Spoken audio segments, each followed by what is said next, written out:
This is a good video for those of us that have like to do projects ourselves, or maybe have limited income. This is a wheelbarrow that's kind of destroyed. I mean, the plastic down there rubs against the tires when I'm using it. When I have it loaded down with all this wood around here, it's just crazy trying to deal with that. Okay, and there's another one there. So granted, it's going to be a lot less surface, but what I have over here is one that we used to use for cement and stuff. Really, the axle down there busted off. You can see right there. So what I'm going to do is take this shell and put it over here. There is some stabilizers, it looks like, right in here. The one on the other side is pretty well destroyed, so I might have to cut a piece of wood out or something and put it in its place. So here we go. Well, I have the yellow one off, and that'll probably go to the dump. I wonder if they can recycle the plastic, because it is all plastic, I think, really thick. Anyway, over here on the front brackets has supported that. This one's really broken down here. This one's all right, but these don't look like, yeah, they are bolted in. I could probably either salvage this one or just snap them off and worry about it if I ever put that same one back on. Over here, this guy is pretty well on. These are rusted, so I'm going to have to take a sawzall and cut those off. Hopefully there's enough room in there to do that. Liquid wrench is not working. I already tried that, so that's my dilemma right now. So time to break out the sawzall and see if I can salvage this. I'm pretty sure I could. Well, that was a world of fun without any help and with the sawzall. So cut off the bolts. It's a little rusted out, but that's okay. That's what washers are for. And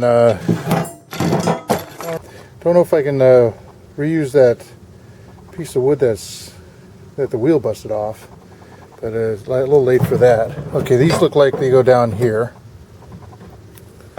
Don't know where it's going to come off on this one. I might have to saw this guy off too. Saw it right down here. So, all right. So parts I have. Don't know where that actually came from. So, well, it's time to reconstruct onto the new frame over here. Well, that's what it looks like without the stanchions, the lifts installed. And I think one of the key things is going to be is look at the holes here. Go right through the holes of the original on the frame, on the wooden frame underneath. And these guys, okay, right here, these guys' holes are about right there. So I think when this is lifted up, it'll actually hit those holes. So we'll see what happens when I get some hardware to put the lifts, the spacers in there. All right, I need to share this with you, I think. Okay, where the stanchion on the bottom goes up, that's where the hole is. It goes right up to here. And then same thing on the front. Because this hole and this hole does not line up, I'm going to bring it back a bit. It's better to go back than to forward, because you don't want the front of this guy hitting the tires. So that's the plan. I'm going to have to drill new holes right there, and same thing on the other side. All right, so they actually line up. I have the screws though that's long enough for this. That came off the original one. That was here, and then some more hardware I'll need to actually put the leg on the bottom on there. But it looks like it's going to be a quick, easy fix. Hopefully everything will hold together and no glue required, right? What I have here is all the parts I'm going to need actually to assemble this. This came out of my Pre-X, my expendable bin. These are reused from one of the old things. This is a reused one.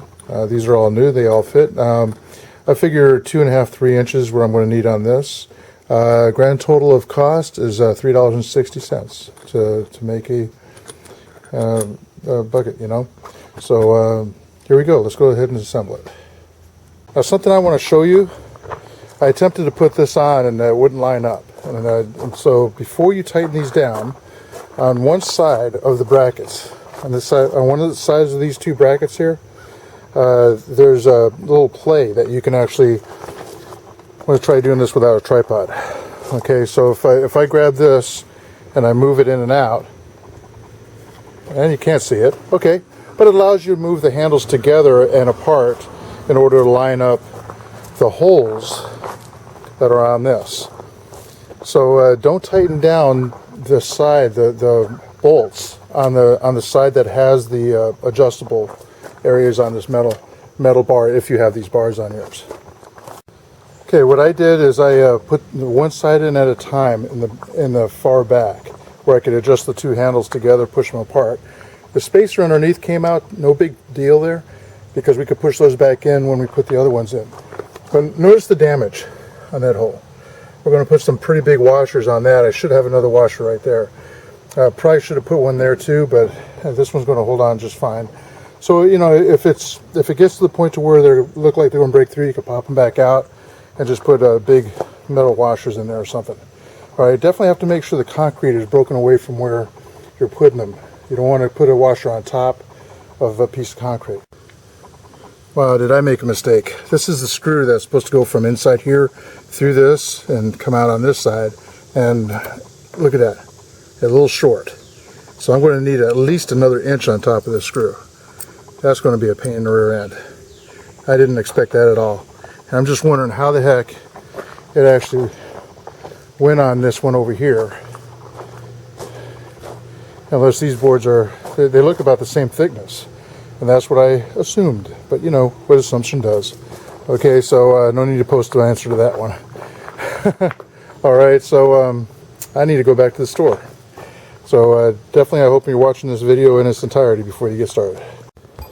Well, another trip to the store. I wish I planned it better, but didn't see it. 5.5 inch bolts. Was able to use the same nut that came off of there, so save some money on that. So let's see, and this is another $1.17 on top of the $3.60 that I already spent for this project. So still not bad. Now I had to hammer these guys in, and they're 5.5 inch bolts, but because I didn't want to hit this, I had to make sure that they're going to sit in there right. So this guy, okay, is a little bit longer. I did measure it right, so they should be the same distance, and it might be at where this guy's actually sitting that it can go down further, because there's some space up there, so they could probably be spread down a little bit further if that's the case. But right now I'm going to fasten all these down. Looks like it's working just fine on the other side. I might still want to put a washer on that, a bigger washer like that guy right there. Alright, but it looks like it's going to work out good. So let me tighten it all down and see what. Well, I know it looks kind of like a dwarf with the big tires and the small bucket, but you know what? Whatever works. It's a very usable wheelbarrow now. So now I can do some work around the yard and not have to worry about pickle buckets, filling up pickle buckets and carrying them around instead of these things. Alright, so hopefully you found the video helpful, and hey, share with a friend if you need to. Bye.